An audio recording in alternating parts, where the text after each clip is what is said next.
Halo, assalamualaikum warahmatullahi wabarakatuh. Jumpa lagi dengan channel Pak Tani Sukoharjo, channelnya para petani happy dan juga peternak bahagia. Di dalam kesempatan video kali ini teman-teman, saya ingin membagikan sebuah tip bagaimana cara beternak sapi bagi pemula.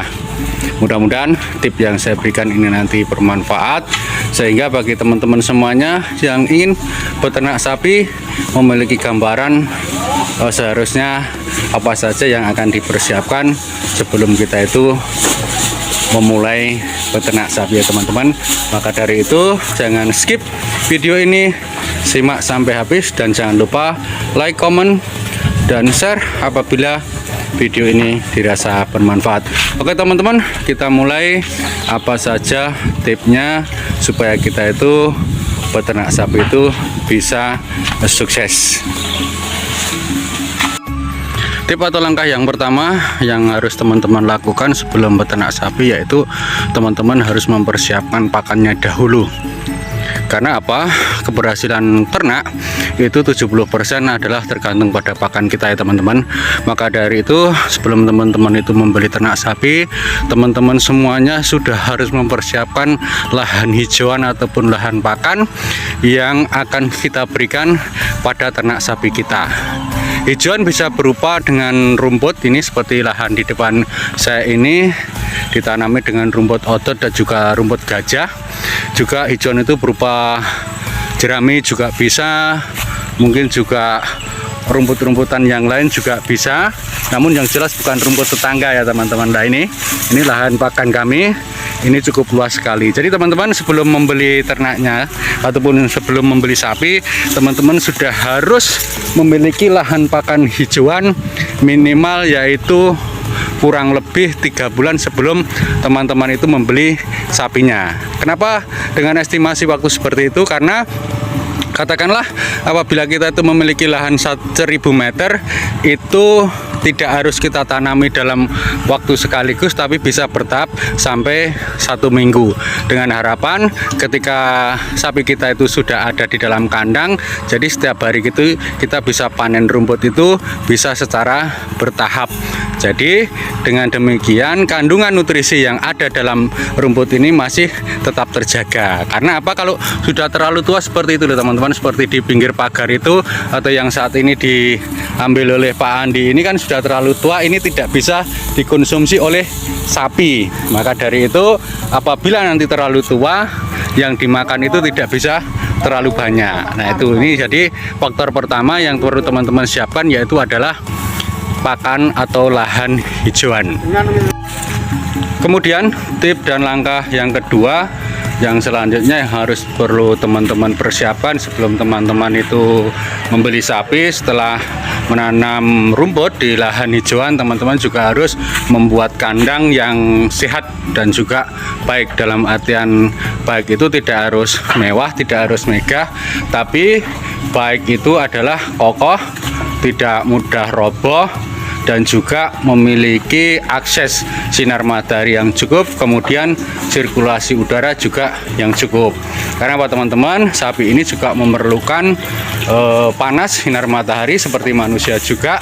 Kemudian sirkulasi udara ini sangat penting. Karena apa? Apabila kandang sapi kita itu terlalu tertutup, maka itu akan sangat pengap sekali, sehingga bau amonia ataupun kotoran sapi kita itu akan dihirup kembali oleh sapi kita. Padahal bau amonia yang terhirup oleh sapi kita ini sangat mempengaruhi pertumbuhan sapi kita ya teman-teman. Nah itu langkah yang kedua, teman-teman harus persiapkan kandang yang baik dan sehat, cukup masuk sinar matahari, dan juga sirkulasi udaranya itu juga cukup.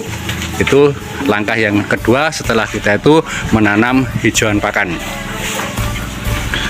Kemudian apabila lahan pakan kita sudah siap dan juga kandang kita juga siap, nah saatnya kita membeli bibit ataupun indukan sapi. Di sini di kandang ini adalah ternak sapi pembibitan teman-teman, bukan pengemuan ya.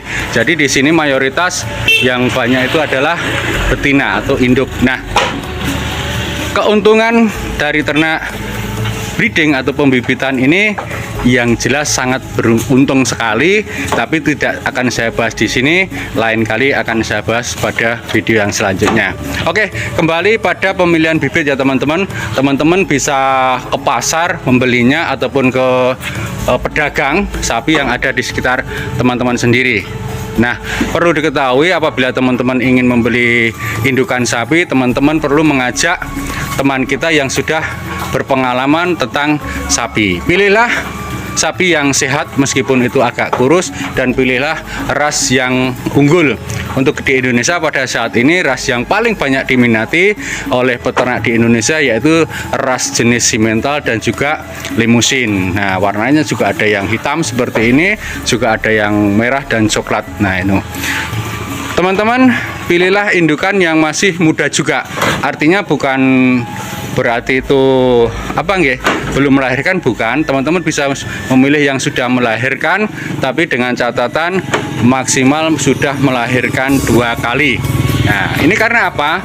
Kalau teman-teman itu pemula untuk ternak sapi pembibitan ini, apabila teman-teman itu memilih calon indukan, masih calon indukan ya, bukan indukan, ini masih doro atau belum pernah melahirkan, ini teman-teman akan kesulitan. Karena apabila teman-teman ini belum berpengalaman, teman-teman nanti akan bingung, kenapa sih kok lama sekali tidak bunting. Karena apa? Apabila sapi indukan ini yang belum pernah sama sekali melahirkan ini akan memiliki ciri-ciri khusus ketika indukan sapi itu minta di IB atau di kawin suntik ya.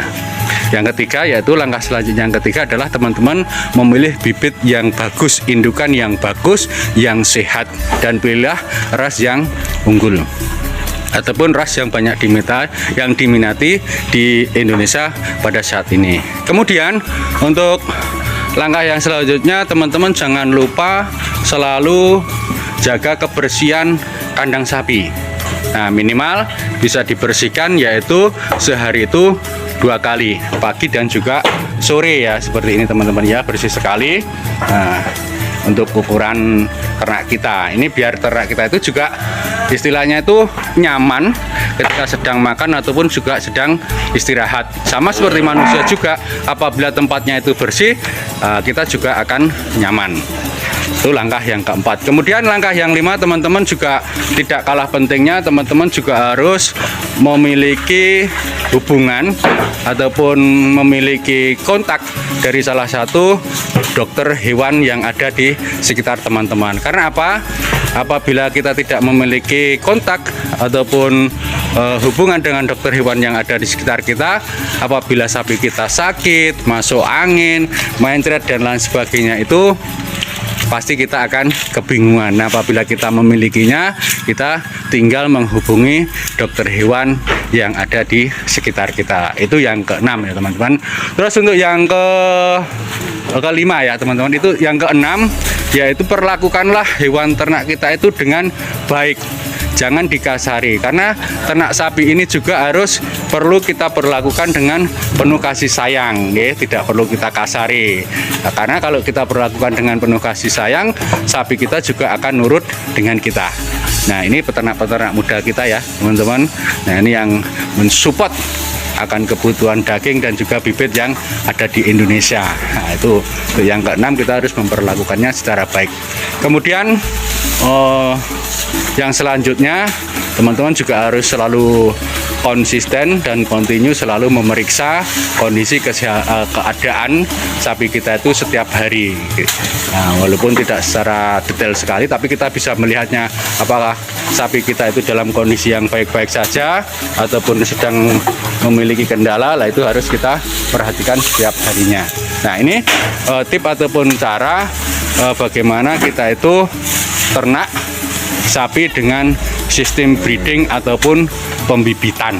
Nah, perlu teman-teman ketahui bahwasanya di kandang ini sudah selama 6 tahun berada di tempat ini, dan alhamdulillah semua kandang hampir berisi pedet. Nah, bahkan sudah ada yang melahirkan sampai 5 kali. Oke teman-teman, demikian video dari saya tentang tip dan cara bagaimana ternak sapi pembibitan atau breeding bagi pemula. Mudah-mudahan tips dari saya ini bermanfaat. Apabila teman-teman merasa video ini bermanfaat, jangan lupa like, comment, share, dan juga subscribe. Kurang dan lebihnya mohon maaf. Assalamualaikum warahmatullahi wabarakatuh.